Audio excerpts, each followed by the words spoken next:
नेपाल के head coach Stuart law ने कहा था कि विनिंग इज अ हैबिट, और इस वाली टीम ने उसे सुन लिया और बहुत सीरियसली ले लिया कि हाँ भैया आदत सी बना ली है इस टीम ने कि सामने कोई भी टीम आज जो कि सेमीफाइनल था, मतलब किसी भी आप टूर्नामेंट में जब सेमीफाइनल तक पहुंचते हो आप एक्सपेक्ट करते हो एक टफ कंपटीशन होगा और थोड़ी देर तक तो चलेगा ना वो मैच, लेकिन नहीं नहीं, नेपाल ने कहा कि भैया हर ओडीआई को टी20 समझकर खत्म कर देंगे। आज देखो सेमीफाइनल होते हुए 90 रन बन गए, मतलब बाकी मैचेस में ओपोनेंट जो है वो 50-60 रन बना रहे थे, आज सेमीफाइनल था, बड़ा मैच था, तो आज 90 रन बन गए और नेपाल एज यूजुअल सस्ते में उनको ऑल आउट करके उसको इत्मीनान से खत्म करके चला गया और सिंगापुर के साथ अब फाइनल होगा। अब देखो फाइनल वन साइडेड होगा नहीं होगा वैसे जवाब हमें पता है, बट ठीक है वो फाइनल में देखेंगे। आगे बढ़ने से पहले आपके पिछले वीडियो में कुछ सवाल आ रहे थे उसका जवाब दे दूं, फिर उसके बाद आज के मैच की कुछ इंटरेस्टिंग अपडेट शेयर करूंगा। सबसे पहले जर्सी, मतलब बहुत लोगों ने कहा कि यार आपने जर्सी नहीं पहनी। देखो यार जर्सी जो है ना वो बहुत अच्छी लग रही है, सो मैं नहीं चाहता हूं कि उसका चार्म थोड़ा कम हो और मैं उसको सिर्फ बड़े मैचेस में पहनना चाहता हूं। जैसे जब ऑस्ट्रेलिया जाकर के आप पाकिस्तान और बांग्लादेश जैसी टीमों के सामने खेलोगे तब वहां पर पहनेंगे, जब वेस्ट इंडीज के सामने आप खेलोगे वहां पर पहनेंगे, जब फाइनल यहां पर होगा, मतलब कुछ बड़े मैचेस में ना कभी कभी आप जब पहनते हो उसका जो लेवल है ना, जो चार्म है वो बना रहेगा। दैट्स द रीजन कि मैं उसको हर वीडियो में नहीं पहन रहा हूं, बिकॉज चार्म बना रहना चाहिए, दैट्स द रीजन। खैर अगर आज के मैच के बारे में बात करो तो मलेशिया ने पहले बैटिंग की, 90 पर ऑल आउट हो गए और ये बात बता दिया कि ये जो ईस्ट जोन कप इस टाइम पर चल रहा है वो नेपाल के लेवल का नहीं है। मतलब नेपाल की टीम और बाकी टीमों में बहुत फर्क है यार। आप खुद देखो इंडोनेशिया के अगेंस्ट 420 रन आपने ठोक दिए, ठीक है 420 ठोके मतलब बहुत अच्छा बैटिंग है, लेकिन सामने वाली टीम को 370 रन से हरा दिया। फिर उसके बाद आपने भूटान के सामने 358 रख दिया और उनको 298 से हरा दिया। सो 300 350 इतने मार्जिन से हराने का मतलब है कि सामने वाली टीम जो इज नॉट गुड इनफ। अब आज आप पहुंचे सेमीफाइनल में, सेमीफाइनल में पहुंचे तो 9 विकेट से इस मैच को भी जीत लिया। और हो सकता है आप में से कुछ कहो कि भाई ऐसा नहीं है कि सामने वाली team is not good enough, ऐसा है कि हमारी टीम जो है बहुत अच्छी है।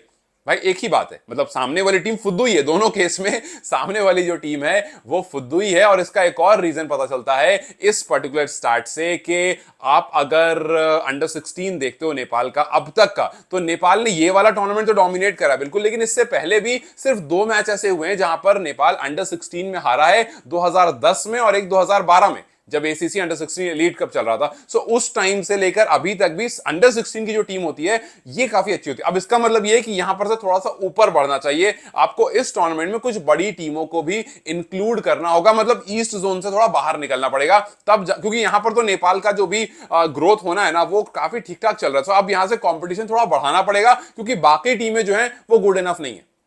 Nepal is playing well, Nepal the boys are playing extremely well and east zone में दे आर रूलिंग, और इसीलिए मैं कह रहा हूं कि अब थोड़ा बाहर निकलने की जरूरत है क्योंकि आज सेमीफाइनल जो एक्सपेक्टेशन थी उसमें कुछ भी नहीं हो पाया और बस छोटे से टारगेट को आप कितना ही खींचोगे, मतलब आप क्या ही कर लोगे। हाँ ये बात आप जरूर कहोगे कि भाई गेंदबाजों ने बहुत अच्छी बॉलिंग की, इस वजह से आपने 43 ओवर, आप सोचो यार कि ओपोनेंट उसको 43 ओवर खेल रहा है। हम अक्सर क्रिकेट में क्या सुनते हैं कि अगर आप लंबे फॉर्मेट खेलो, चाहे 50 ओवर खेलो या फिर टेस्ट खेलो, आप बस खड़े रहो, रन बनते रहेंगे, आपका काम है विकेट बचाना। अगर आपने टी20 के अलावा अदर फॉर्मेट्स में सिर्फ विकेट बचाना शुरू करा तो आपके रन बनने शुरू हो जाएंगे, लेकिन यहां पर वो नहीं हुआ। भाई सामने वाली टीम ने 43 ओवर तक बैटिंग की लेकिन रन कितने बने, सिर्फ 90 रन। और जब आप इकोनॉमी देखते हो नेपाल के बॉलर्स की, अभय यादव ने 10 ओवर गेंदबाजी करी, 10 ओवर में कितने रन दिए, 15 रन।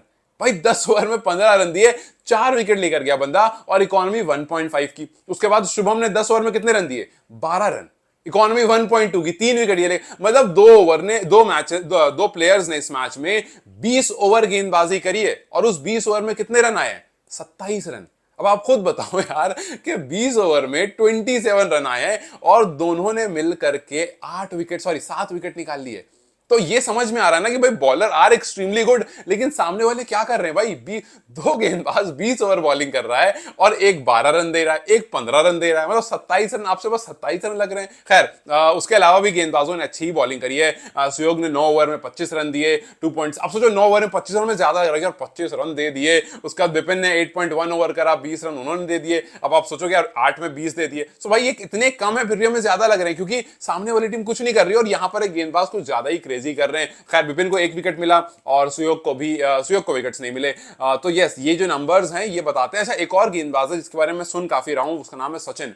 सचिन को हालांकि आज 1 विकेट मिला 2.6 की इकोनॉमी से गेंदबाजी की, but yes I am hearing कि ये काफी अच्छा गेंदबाज है और काफी अच्छा लगी है, आने वाले टाइम में काफी ज्यादा क्रूशल रहने वाला है। सो ठीक है, क्योंकि हम एक्सपेक्ट करते हैं यार, नेपाल से हम एक्सपेक्ट करते हैं अच्छे गेंदबाज, तो हम एक्सपेक्ट करते ही करते हैं। अच्छी बैटिंग जब आती है तो ज्यादा मजा आता है। जैसे प्रसिद्ध ने अच्छी बैटिंग की, सब अच्छी बैटिंग जब आती है ना तो मजा आता है, because we expect good bowling from Nepal. But जब अच्छी बैटिंग होगी तो इसका मतलब है कि फ्यूचर जो है वो काफी ज्यादा जबरदस्त होने वाला है। जैसे 90 रन आपके सामने आए, आपने 90 रन को कितना देर खेला, 11 ओवर में मैच खत्म कर दिया, 11-12 ओवर अपने मैच को जो है खत्म कर दिया। और आपके ओपनर ने 59 रन, परिमार्जन जो है उन्होंने 59 रन किए सिर्फ 35 बॉल में, 5 चौका 5 छक्का। सो जब 59 आपको ओपनर ही करके चला जाएगा तो फिर उसके बाद कुछ खास बचा नहीं। आपने इस पूरे टूर्नामेंट को ना प्रैक्टिस मैच जैसा बना दिया कि अच्छा हाँ ठीक है, इतना इत्मीनान से और इतना जब आपने पहले बैटिंग करी आप पूरा लंबा लेकर गए, 350-400 रन बना दिए। और जब आपने बाद में बैटिंग की तो आपने 10-12 ओवर में मैच खत्म कर दिया। क्यों? क्योंकि दोनों केस में जो ऑपोजिशन है उसको आपने आने ही नहीं दिया, उसको आपने कंसिडर ही नहीं होने दिया। सो बस इसी वजह से सामने वाली जो टीम थी वो कुछ खास नहीं कर पाई। वहीं अगर आप दूसरे सेमीफाइनल की बात करोगे तो सिंगापुर ने हांगकांग को 4 विकेट से हरा दिया और उन्होंने चेस डाउन कर लिया 168 इन 39 ओवर। नेपाल रहता तो शायद 20 ओवर में कर लेता, बट ठीक है। अब देखना बस यही है कि ये जो फाइनल होने वाला है ये कहां पर किस तरह से कैसे खत्म होता है और कैसा डोमिनेशन हमें देखने को मिलता है। हालांकि क्रिकेट मैच है, कभी पहले आप जज नहीं करते हो, लेकिन इट्स प्रीटी ऑब्वियस कि ऐसा टूर्नामेंट गया है कि यहां भी आप सिंगल हैंडेड ही जीतते हुए देखोगे। बट यस, ये कुछ गुड साइन जरूर दिखाते हैं कि भाई जो बेस है वो काफी अच्छा बन रहा है। और लॉन्ग अगर यही T20 होता ना तो शायद मैं इतना एक्साइटेड नहीं होता, बट 50 है, इसका मतलब बस ये है कि आपके पास खिलाड़ी ऐसे हैं जो रुक कर खेलना जानते हैं। मैं कुछ मतलब बीच बीच के मैंने कुछ पोर्शंस देखे और उसमें ये पता चल रहा है कि they are playing some good shots. मतलब ऐसा नहीं है कि सामने वाली टीम बस बुरी है, ये भी है कि आपके पास वो स्किल सेट दिख रहा है जिस तरह से आप क्रिकेट खेल रहे हो कि नहीं, they are playing some good shots. और इसका मतलब है कि आने वाले टाइम में जिस तरह से ये ओवर द टाइम ग्रो होंगे ये काफी ज्यादा बेहतरीन हो सकते हैं। बस हाँ, इनको आप थोड़े सा टफ कंपटीशन देना शुरू कर दो। इनको आने वाले टाइम में इनके सामने थोड़ा सा ये जो ईस्ट जोन है ना इसको थोड़ा सा और बढ़ाओ और थोड़ी सी और बाहर से टीम या बाहर का कुछ इंक्लूजन करो। आई डोंट नो किस तरह की आप डिफाइन करोगे टूर्नामेंट को, लेकिन थोड़ा सा और टफ कंपटीशन दो, बिकॉज इस तरह के कंपटीशन में फिर ज्यादा ग्रोथ नहीं होगी। यहां तक ग्रोथ होकर के फिर रुक जाएगी। इसको आपको थोड़ा सा और टफ बनाना पड़ेगा सो दैट इधर से भी जब टफनेस आए तो आप उसको आप और खिलो वहां पर। जिस तरह से हमने स्कॉटलैंड में नेपाल की सीनियर टीम को खेलते हुए देखा कि भाई जब तक आप ऐसे खेल रहे थे, जैसे आप स्कॉटलैंड वगैरह के सामने आए और लोगों को उम्मीद नहीं थी, लेकिन एक प्रेशर वाली सिचुएशन थी, ओडीआई स्टेटस की बात थी, वर्ल्ड कप की बात थी, तो आपने वहां पर जबरदस्त बल्लेबाजी की, जबरदस्त गेंदबाजी की, अच्छा मैच दिखाया। एंड सेम इन T20 भी आपने उतना ही बेहतर करा। सो जब कॉम्पिटिशन टफ आता है तो ऑटोमेटिकली बहुत सारी टीम्स जो है वो उभर करके सामने आती हैं। सो लेट्स सी के फाइनल्स में क्या होता है। खैर आपकी क्या प्रेडिक्शन है फाइनल्स को लेकर के मुझे कमेंट्स जरूर बताएं। अच्छा, एक और चीज, अच्छा हुआ मुझे याद आ गई, एक और चीज पिछली वीडियो में कुछ लोगों ने मेंशन करी थी, उसको ही मैं क्लियर आउट करते हुए इस वीडियो को एंड कर दूंगा। पिछले वीडियो में मैंने बात की थी टेस्ट स्टेटस को लेकर के थोड़ी सी। बहुत लोगों ने कहा कि भाई लेट्स बी ऑनेस्ट और अपने व्यूअर को आप बेवकूफ मत बनाओ ये कह करके कि भाई नेपाल को टेस्ट स्टेटस मिलने वाला है। I never said in that video कि नेपाल को टेस्ट स्टेटस मिलने वाला है। I only said कि अगर नेपाल की जो परफॉर्मेंस अभी चल रही है उसके बेसिस पर डिस्कशन वहां पर शुरू होगा, जो मीटिंग होने वाली है जुलाई 17 को, और वहां पर डिस्कशन स्ट्रांग रहे इसके लिए नेपाल को परफॉर्म करना बहुत जरूरी है। And over the period of time वो चीज जल्दी हो सकती है अगर नेपाल की परफॉर्मेंस लगातार अच्छी रहे। आई नेवर सेड कि वहां मीटिंग होगी और 1 महीने बाद नेपाल को टेस्ट स्टेटस मिल जाएगा। वी ऑल नो कि 1 महीने बाद ये चीज नहीं हो रही है। वी ऑल नो कि अभी आपको बहुत कुछ करना है वहां तक पहुंचने के लिए, but over the period of time आप इस बारे में बात कर सकते हो। अगर भाई बात ही मतलब आई डोंट अंडरस्टैंड यार कि आप कैसे ये कह सकते हो कि don't fool. I am not fooling anyone. आप खुद इस बात को समझो कि if you will not talk about it then फिर बात कौन करेगा। मतलब मैं बात कर रहा हूं बाहर से होकर के, अगर आप ही इस बारे में बात नहीं करना चाहते हो तो फिर बात कौन करेगा यार। somebody has to talk about it, somebody has to motivate। अगर बात ही नहीं करोगे फिर तो डिस्कशन ही एंड हो गई ना।